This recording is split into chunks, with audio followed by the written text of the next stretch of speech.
అనుకోకుండా రాజకీయాల్లోకి వచ్చిన ఎమ్మెల్యేగా మంత్రిగా జిల్లాలో ఎన్నో అభివృద్ధి కార్యక్రమాలు చేపట్టిన నేత ఆమె. ఆదుకోమని వచ్చిన వారికి అమ్మ, ఆకలితో ఉన్నవారికి అన్నపూర్ణ ఆమె. సీమలో నీటి చుక్క చూడని పల్లెల్లో జలసిరులు పొంగిపొర్లేలా చర్యలు తీసుకున్న కార్యదక్షురాలు ఆమె. పేదింటి పిల్లలకు అన్నీ తానై అమ్మ స్థానంలో ఉండి పెళ్లిళ్లు చేసి ఓ ఇంటివారిని చేస్తున్నారు. ఆమె మరెవరో కాదు, పరిటాల సునీత. అంతర్జాతీయ మహిళా దినోత్సవాన్ని పురస్కరించుకుని ఆంధ్రప్రదేశ్ పౌర సరఫరాల శాఖ మంత్రి పరిటాల సునీతతో ఈటీవీ ముఖాముఖి. ఆమె ఒక సాధారణ గృహిణి, భర్త చాటు భార్య, పిల్లలు, ఇల్లు ఇదే ఆమె ప్రపంచం. కానీ భర్త రవి అస్తమయం ఆమెలో పెను మార్పుకి దారితీసింది. రాజకీయ రంగ ప్రవేశం, ఎమ్మెల్యేగా, మంత్రిగా ప్రజల ఆదరణ కొనేలా పరిపాలన సాగిస్తున్నారు. అంతేకాదు, పరిటాల ట్రస్ట్ ద్వారా ఎన్నో సామాజిక కార్యక్రమాలు నిర్వహిస్తున్నారు. ఇక అక్క చేత్తో విత్తు నాటితే చాలు సిరుల పంటలు పండుతాయి అని నమ్ముతారు అనంతవాసులు. ఆవిడే పరిటాల సునీత గారు. ఆంధ్రప్రదేశ్ మంత్రిగా బాధ్యతలు నిర్వహిస్తున్న ఆవిడ ఈ అంతర్జాతీయ మహిళా దినోత్సవాన్ని పురస్కరించుకుని మనతో ఉన్నారు. మరి అతి సున్నితమైన మనసు కల సునీత గారి అనుభవాలు ఏంటో మనము పంచుకునే ప్రయత్నం చేద్దాం. నమస్కారం అమ్మా. నమస్తే. ముందుగా మీకు అంతర్జాతీయ మహిళా దినోత్సవ శుభాకాంక్షలు. ప్రత్యేకంగా ఇక మంత్రిగా అద్భుతంగా రాణిస్తున్నందుకు, మీ పరిపాలన బాగున్నందుకు ప్రత్యేక శుభాకాంక్షలు. ఎలా అనిపిస్తుంది ఒక మంత్రిగా రాణించడం? మంత్రిగా అనడము ఇది అంటే ఫస్ట్లో నేను మంత్రి అనేది నాకు కూడా ఐడియా లేదు. ఎందుకంటే రాజకీయాలు కూడా నేను కొత్త కాబట్టి. తర్వాత 10 years 10 సంవత్సరాల తర్వాత గవర్నమెంట్ కూడా 10 సంవత్సరాల్లో లేదు. అయినా గవర్నమెంట్ వచ్చిన తర్వాత గౌరవ చంద్రబాబు నాయుడు గారు నాకు మంత్రి పదవి ఇవ్వడం అనేది చాలా ఆశ్చర్యంగా కూడా ఉంది. నాకే కాదు, పరిటాల అభిమానులకు కానీ, తెలుగుదేశం కుటుంబ సభ్యులందరికీ కూడా చాలా సంతోషంగా కూడా ఫీల్ అయినారు. మీరు మొదటి నుంచి కూడా ఇల్లు, పిల్లలు ఇదే ప్రపంచం అన్నట్టుగా ఉండేవారని చెబుతూ ఉంటారు. ఎప్పుడు భర్త చెప్పిన మాట వింటూ, ఆయన అడుగుజాడలో నడుస్తూ ఉండే భార్య అని చెప్పి అంతవాసులను ఎవరిని అడిగినా అదే మాస్టర్ చెప్తారు. కానీ రవి గారి తర్వాత మీరు అనుకోకుండా వెంటనే రాజకీయాల్లోకి రావాల్సి వచ్చింది. ఆ సమయంలో ఏదైనా ఇబ్బంది పడిన సందర్భాలు, తర్వాత ఎమ్మెల్యేగా ఎంపికైనప్పుడు పరిపాలన పరంగా ఏదైనా చిన్న చిన్న ఇబ్బందులు ఎదుర్కొన్న సందర్భాలు ఏమైనా ఉన్నాయా? అంటే మా ఆయన చనిపోయిన తర్వాత రాజకీయాలు అంటే నాకు అంత పెద్ద ఇంట్రెస్ట్ ఉండేది కూడా కాదు. కానీ చంద్రబాబు నాయుడు గారు కూడా పిలిచి, మీ ఫ్యామిలీకి కూడా అవసరం, రవి లేని లోటు నువ్వు తీర్చాలమ్మా, నీకు రాజకీయాలకు నువ్వు రావాలని సార్ ఆహ్వానించినప్పుడు నేను ఒకటే చెప్పాను, నాకు రాజకీయాలంటే తెలియదు, అనుభవం కూడా నాకు లేదు, నేను వచ్చి రాజకీయాల్లో ఏం చేయాలని నాకు వద్దు సార్, నా పిల్లలు, నా ఫ్యామిలీ, కుటుంబం, తర్వాత పరిటాల అభిమానులు వీళ్ళందరినీ నేను చూసుకోగలను, ఇంతవరకు నాకు చాలని సార్ కూడా చెప్తే, సార్ నేను ఉన్నానమ్మా అంటూ సార్ నన్ను రాజకీయాలకు కూడా తీసుకొచ్చినారు. వచ్చిన తర్వాత బై ఎలక్షన్ అప్పుడు నామినేషన్ వేసేపోయినప్పుడు కూడా ఆ రోజు కూడా ఇబ్బంది పెట్టినారు. కేవలం ఆ రోజు 7 మందిని అక్కడ కాల్పులు కూడా జరిగి 7 మంది చనిపోయింది కూడా నా కళ్ళారా కూడా నేను చూశాను.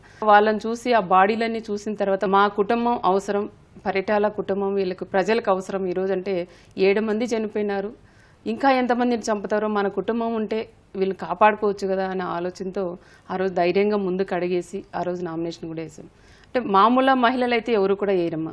ఆ రక్తపు మరకలు చూస్తూ ఆ బాడీలు 7 బాడీలు దాటుకొని పోయి ఆర్డీఓ ఆఫీసులో పెనగుండలో నామినేషన్ వేసిన రోజులు కళ్ళకు కట్టినట్లు కూడా ఈరోజు కనపడుతుంది. ఆ కష్టాలు అయితే ఉంటాయి. ఒక మహిళగా, సాధారణంగా ఉండే ఒక మహిళ మీటింగుల్లో మాట్లాడేటప్పుడు కానీ, 10 మందిలో కూర్చున్నప్పుడు కానీ చాలా ఇబ్బంది పడినా. ఫస్ట్లో ఇబ్బంది పడేదాన్ని, ఇంటికి వచ్చి ఏడ్చేదాన్ని కూడా. అంటే నా బాధ బయటికి మా ఇంట్లో వాళ్ళకి కూడా ఎవరికి తెలియకుండే నేను కూడా బాధపడేదాన్ని. నేను బాధపడుతున్నా అంటే వాళ్ళందరూ కూడా బాధపడతారనే ఆలోచనతో ఏ రోజు నా బాధలు వాళ్ళకి ఇంతవరకు ఈ రోజు దాకా నాకు ఎన్ని బాధలున్నా, కష్టాలున్నా, రాజకీయంగా ఏదున్నా కూడా నేను వాళ్ళకి చెప్పను. అయితే మీరు ఆయన చాలా చిన్న వయసులో పెళ్లి చేసుకున్నారు. ముందు నుంచి మీకు బంధుత్వం కూడా ఉంది వాళ్ళతోటి, కుటుంబం గురించి మీకు బాగానే తెలుసు. మరి ఫ్యాక్షన్ గొడవలు ఉన్న కుటుంబంలోకి వెళ్తున్నానేమో అన్న భయపడిన సందర్భాలు లేవంటే, పెళ్లి చేసుకోవాలి రవి గారిని అన్న ప్రపోజల్ వచ్చినప్పుడు అలా భయపడలేదా? పరిటాల కుటుంబం అంటే 10 మందికి సహాయం చేసే కుటుంబం. ఈరోజు మా ఆయనని కాదు, మా మామయ్య, శ్రీరాముల మామయ్య ఉన్నప్పటి నుంచి ఆ కుటుంబం, మా అత్తయ్య కానీ మామయ్య కానీ అందరూ కూడా పేదవాళ్ళు. అంటే వాళ్ళు తినే భోజనం కూడా 10 మందికి పెట్టే కుటుంబం పరిటాల కుటుంబం. అలాంటి ఇంటికి నేను కోడలుగా పోతున్నంటే గర్వంగా నాకు ఉంటుంది, కానీ భయపడే పరిస్థితులు లేవు. ఆ రోజుల్లో మా అమ్మ, మా నాన్న కూడా చాలామంది చెప్పారు ఎందుకు అన్నట్లు. ఒకరోజు నా కూతురు ఆ ఇంటికి కోడలుగా ఒక్కరోజు బతికినా చాలు అన్నట్లు కూడా ఫీల్, అంత గర్వంగా కూడా చెప్పారు. అయినా మా ఆయన పరిటాల రవి గారు అంటే నాకు చాలా ఇష్టం. నేను ఇష్టపడే నేను పెళ్లి చేసుకున్నాను నిజంగా చెప్పాలంటే. ఎవరు వద్దన్నా, ఇంట్లో వాళ్ళు వద్దన్నా, బయట వాళ్ళు వద్దన్నా ఇద్దరమైనా చేసుకునేవారు. ఎవరు ఒప్పుకోకపోయినా చేసుకుని ఉండేవాళ్ళ? అటు సైడ్ ఒప్పుకోకపోయినా ఇటు సైడ్ ఒప్పుకోకపోయినా చేసుకునేవాళ్ళం. అంటే ఈ పెళ్లి ప్రపోజల్ అసలు ఎలా వచ్చింది?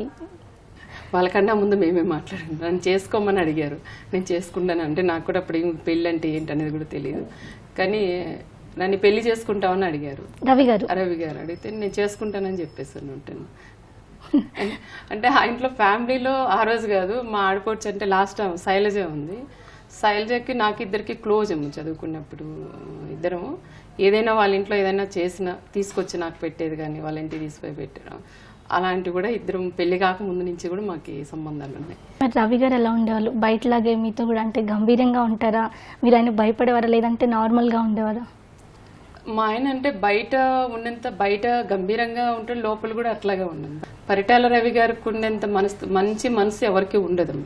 ఈ రోజుల్లో మా పిల్లలకు కూడా ఉంటుందో లేదో అది కూడా నేను చెప్పలేను. మా ఆయన చాలా మంచివాడు. బాగుంది కాబట్టి ఈ రోజు నేను అన్నిట్లోనూ ముందున్నాను. ఎవరు నన్ను ఇబ్బంది పెట్టేవాళ్ళు లేరు, ప్రెజర్ చేశారు. అటు సైడ్ అమ్మా నాన్న, తమ్ముళ్ళు, మా ఆడపడుచులు, మా చిన్నాన్నలు, మా బంధువులు కానీ ఎవరు కూడా ఇది మినిస్టర్ అయినా కదా మాకు ఆ పని చేయి ఈ పని చేయని కూడా ఏ రోజు నన్ను వచ్చి అడిగేవాళ్ళు కూడా కాదు. ఇప్పుడు పౌర సరఫరాల శాఖ సహజంగా అందులోనే అంటే ఏంటి అవినీతి జరుగుతుందన్న ఒక అపవాదం ఉంది. దీనిపైన అంటే మీ ఒపీనియన్ ఏంటి? ఉంటుంది నిజంగా ఉందని మీరు అనుకుంటున్నారా? ఒకవేళ ఉంటే తగ్గించడానికి ఎలాంటి చర్యలు తీసుకుంటున్నారు? సరఫరాల శాఖ అంటేనే ఒక మహిళకి అంటే ఇంతవరకు ఒక మహిళకైతే ఇవ్వలేదు. ఫస్ట్ టైం గౌరవ చంద్రబాబు నాయుడు గారు కూడా మా కుటుంబం మీద ఉండే అభిమానంతో రవి గారి భార్యగా సునీతమ్మ అయితేనే దీనికి బాగుంటుందన్న ఆలోచనతో పౌర సరఫరాల శాఖ ఇచ్చినారు. ఈరోజు ఈ శాఖ ఇచ్చారు కాబట్టి మనం ఎక్కడ కూడా చిన్న పొరపాటు చేయకుండా మంచి గుర్తింపు తీసుకురావాలి. 10 మందికి అన్నం పెట్టే శాఖ మనకి ఇచ్చారు. దీంట్లో కష్టపడి కూడా చాలా కష్టం ఉంది. పల్లెల్లో అయితే టపాకాయలు వెలిచారు. అంటే కరెక్ట్గా ఆ ఫ్యామిలీకి ఏది కావాలో అది ఆ శాఖ ఇచ్చారని పల్లెల్లో కూడా బాగా ఇచ్చేసారు. ఒక పండగ వాతావరణం లాగా చేశారు. ఆ శాఖలో చాలా అవినీతి కూడా కూరుకుపోయింది కాంగ్రెస్ గవర్నమెంట్లో. కనీసం కార్డుదారులు కూడా అక్కడికి వెళితే బియ్యం కూడా సక్రమంగా ఇచ్చేవాళ్ళు కాదు. ఈరోజు 20 కేజీల బియ్యం అంటే 16 కేజీల బియ్యం ఆ రోజుల్లో ఇచ్చేవాళ్ళు. కానీ అలాంటి శాఖని ఈరోజు ఒక మహిళకి ఇచ్చారు కాబట్టి దీనికి ఒక ఆదర్శంగా తీసుకొని బాగా ఒక గుర్తింపు రాష్ట్రంలోనే మంచి గుర్తింపు తెచ్చుకోవాలనే ఆలోచనతో కష్టపడి నేను పనిచేస్తున్నా. నాతో పాటు మా టీం వర్క్ బాగా చేస్తున్నాం. మీరు ఇప్పుడు మంత్రిగా కొనసాగుతున్నారు. మీ యొక్క నియోజకవర్గంలో అదేవిధంగా అనంతపురం జిల్లాకి మీరు ప్రత్యేకంగా నీళ్లు తీసుకురావడం కానీ అక్కడ కొత్త కొత్త పనులు చేపట్టడం జరిగింది. వాటి గురించి చెప్తారా? అనంతపురం జిల్లాలో హంద్రినివా కాలువ అనేది పూర్తి చేశారు. గవర్నమెంట్ తెలుగుదేశం ప్రభుత్వం వచ్చిన తర్వాత అంటే మేము ఎప్పుడు కూడా ఊహించుకోలేదు నీళ్లు వస్తాయి చెరువులే కానీ. అంటే మేమే కాదు జనం కానీ రైతులు కానీ ఎవరు కూడా ఊహించుకున్నట్ల నీళ్లు కూడా అన్ని చెరువులు కూడా సార్ అంటే మన గొల్లపల్లి దాకా గొల్లపల్లి రిజర్వాయర్ ఉంది. గొల్లపల్లి రిజర్వాయర్కి నీళ్లు అందించే ముందు చాలా చెరువులకి చెక్ డ్యాములు కూడా నీళ్లు అందించాం. కొన్ని చెరువులకైతే ఇంతవరకు ఏ రోజు ఆ గ్రామాల్లో నీళ్లు చూడని వాళ్ళు కూడా నీళ్లు చూశారు. దాదాపు ఒక చెరువులో 70 సంవత్సరాల తర్వాత ఒక చెరువుకి నీళ్ళు వచ్చినాయి. ఆ నీళ్ళు వచ్చిన తర్వాత చాలా ఆనందంగా అంటే ఒక పండగ వాతావరణంగా చేసుకొని పొట్టేళ్ళ కొట్టుకొని డిన్నర్లో ఆ విధంగా కూడా చేసుకుని అంటే రైతుల్లో చాలా ఆనందం.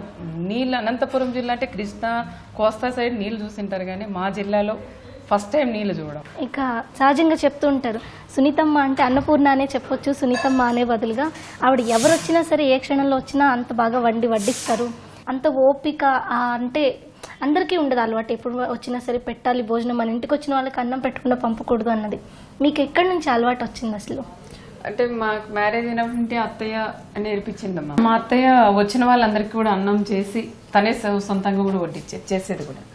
అది నాకు కూడా అలవాటైంది. ఫస్ట్ నాకు పెళ్ళైనప్పుడు కాఫీ చేయడం కూడా నాకు ఇంటికి ఎవరు వచ్చినా భోజనాలు పెట్టేది ఆ రోజు అలవాటు చేసినాం. ఈ రోజు దాకా మా ఇంట్లో ఒక 2 మనుషులు పెట్టి క్యాంటీన్ పెట్టి వచ్చిన వాళ్ళందరికీ కూడా భోజనాలు ఎప్పుడు పొయ్యి అయితే కూడా ఆడదాం. మీరు స్పెషల్గా చేసే వంట ఏంటి? ఎందుకంటే రాయలసీమ వాళ్ళు చాలా రకాల వెరైటీస్ వండుతారు మిగిలిన వాళ్ళకంటే ఎక్కువ చూసినట్లయితే. మీరు స్పెషల్గా చేసే వంట ఏంటి? మీకు ఏ రకం వండడం వడ్డించడం ఇష్టంగా ఉంటుంది? రాయలసీమ ఫుడ్ అంటే మామూలుగా రాగసంగటి, నాటుకోడి పులుసు, ఎర్రకారము, శనగెత్తనాల చట్నీ, వంకాయ చట్నీ ఇవన్నీ కూడా బాగా మేము రాయలసీమలో ఉంటాం. రాయలసీమలో ఉండకంటే మా ఇంట్లో మాత్రం డైలీ రాగసంగటి అయితే ఉంటుంది. ఎవరైనా వచ్చి తినొచ్చు, ఏమైనా కావాలంటే కూడా ఇంటికి కూడా తీసుకెళ్ళచ్చు. ఆ విధంగా కూడా కంటిన్యూ చేస్తాం. మీరు వంట అదేవిధంగా ఇంటి బాధ్యతలను కూడా చాలా చాలా పర్ఫెక్ట్గా చూస్తారని, ఇప్పటికీ కూడా ఇంటికి సంబంధించిన ప్రతి చిన్న విషయంలో చాలా జాగ్రత్తగా చూసుకుంటారు అని చెప్తుంటారు. మరి మీకు అంత ఓపిక ఎక్కడి నుంచి వస్తుంది? అదేవిధంగా మంత్రిగా ఉన్న మీరు ఇవి చూసుకోవడం మీకు కష్టంగా అనిపించడం లేదా? అన్ని ఇంటి బాధ్యతలు అంటే మహిళలకు మనకు అన్నీ తెలుసు. ఇంటి పనులు ఏముంటాయి, ఏం చేసుకోవాలనేది చేస్తాం కదా. దీంట్లో కష్టం అనేది అన్నీ కష్టం అనుకుంటే ప్రతి ఒక్కటి కష్టం, ఈజీ అనుకుంటే అన్నీ ఈజీగానే ఉంటాయి. మీకు పిల్లల విషయానికి వస్తే శ్రీరామ్ గారు రాజకీయాల్లో అప్పుడప్పుడు కనిపిస్తూనే ఉన్నారు. మరి ఆయన పూర్తి స్థాయిలో మీ రాజకీయ వారసత్వాన్ని కొనసాగిస్తారా? ఇక మిగిలిన ఇద్దరు కూడా ఏం చేస్తున్నారు?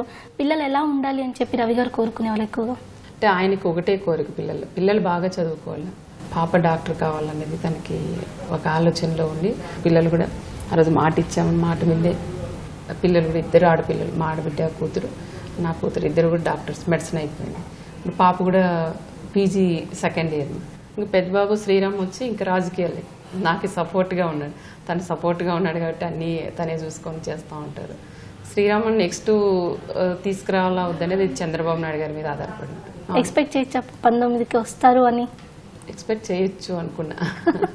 మీ బాల్యం, మీ పుట్టింటి వారితో మీకున్న అనుబంధం, వాళ్ళ నుంచి ఇప్పుడు అప్పటి నుంచి ఇప్పటి వరకు మీకున్న సపోర్ట్ గురించి చెప్తారా?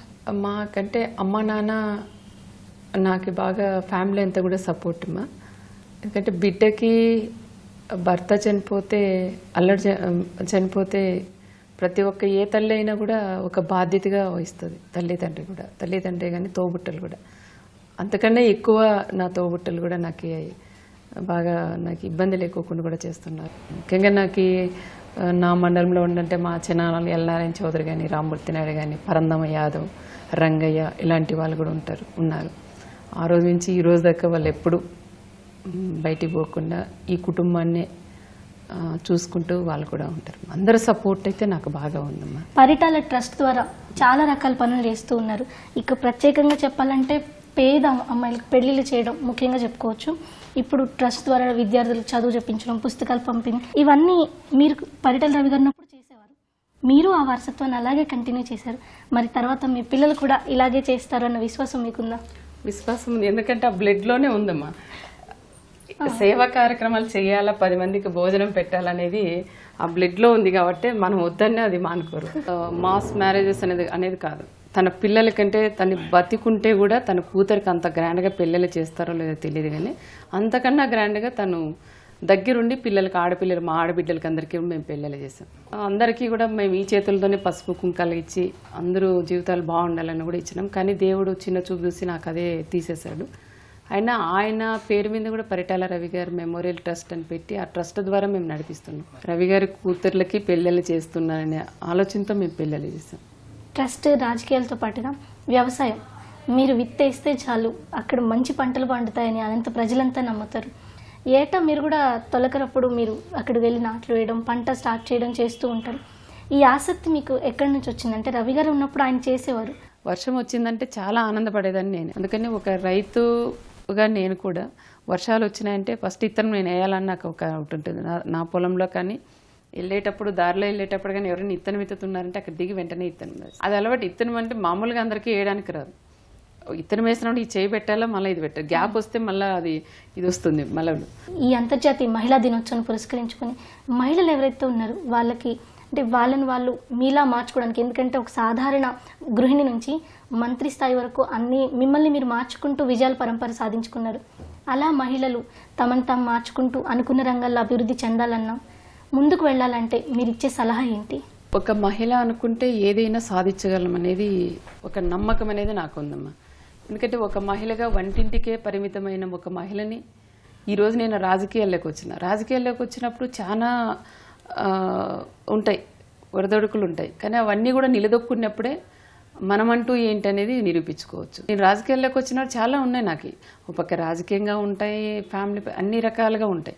ఇవన్నీ కూడా మనం ఎప్పుడైతే దిగమింగుకొని మనం ముందుకు అడిగేస్తామో ఆ రోజు మనం సక్సెస్ఫుల్ అవుతామని మహిళలకు కూడా నేను పిలుపునిస్తున్నాను. ఇప్పుడు ఆడపిల్లలు కూడా బాగా చదువుకోవాలి. ఇప్పుడు చదువుకునే అమ్మాయిలు కూడా ఇంతకుముందు చదువులు అయితే లేవు. ఆడపిల్ల అనేది భేదాలు లేకోకుండా ఆడపిల్లలను కూడా చక్కగా మంచి చదువులు చదివిస్తే పిల్లలు దేంట్లో అయినా రాజకీయంగా కానీ మెడికల్గా కానీ అదేవిధంగా వ్యవసాయం కానీ ఏదైనా అనుకుంటే ఏదైనా కూడా సాధించుకోగలం అనేది ఒక మహిళా శక్తికి కూడా ఉంది. ధన్యవాదాలమ్మా. మీకు కూడా ఈటీవీ తరపున మరోమారు ప్రత్యేకంగా మహిళా దినోత్సవ శుభాకాంక్షలు. ఇక మీరు ఈ మహిళా దినోత్సవం రోజున మాకు ఎన్నో స్ఫూర్తి రగిలించే విషయాలను తెలియజేశారు. ఎంతోమంది యువత ముందుకు నడవడానికి కావాల్సిన ఒక సలహాలని, అమూల్యమైన సందేశాన్ని అందించేందుకు ధన్యవాదాలు. విద్యతోనే మహిళల అభివృద్ధి సాధ్యమవుతుందని అభిప్రాయపడుతున్నారు పరిటాల సునీత గారు. ఒకసారి దేంట్లో అయినా మనసు పెట్టి దీంట్లో నేను విజయం సాధించాలి అని ఒక రంగాన్ని నిర్ణయించుకున్న తర్వాత వెనకడుగు వేయడం అనేది అపజయానికి సూచిక అని, అందుకని ఎవరు వెనకడుగు వేయకుండా తప్పనిసరిగా తాము అనుకున్న రంగాల్లో విజయం సాధించేంత వరకు కష్టపడి కృషి చేయాలని చెప్తున్నారు.